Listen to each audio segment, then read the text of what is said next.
Isang araw, isang santo,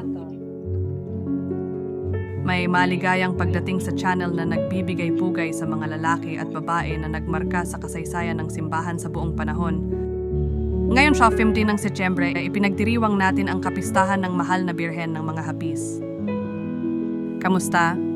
Ang kapistahan na ito ay inaalay kay Birheng Maria sa kanyang mga dalamhati at paghihirap bilang ina ni Hesukristo. Isu ay ito ni pagkakataon para sa mga mananampalataya na pagnilayan ang mga paghihirap ni Maria sa buong buhay ni Jesus, lalo na sa kanyang pasyon at pagkakapako sa krus. Ang kasaysayan ng mahal na birhen ng mga hapis ay malapit na nauugnay sa mga pangyayari sa buhay ni Jesus at Maria na isinaysay sa mga ebanghelyo. Naranasan ni Maria ang matinding kaligayahan, ngunit naranasan din niya ang mga paghihirap ng kanyang anak sa buong buhay nito sa lupa. Mula sa propesiya ni Simeon sa pag-aalay kay Jesus sa templo hanggang sa kanyang presensya sa paanan ng krus.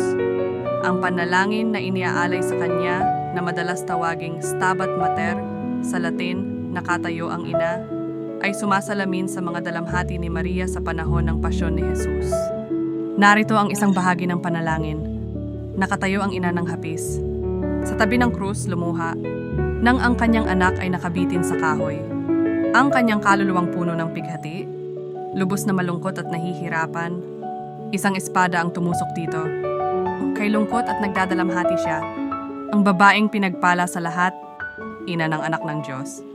Sa sakit na bumabalot sa kanya, ang maamo niyang inay tumatangis, habang ang kanyang anak ay namamatay sa harap ng kanyang mga mata.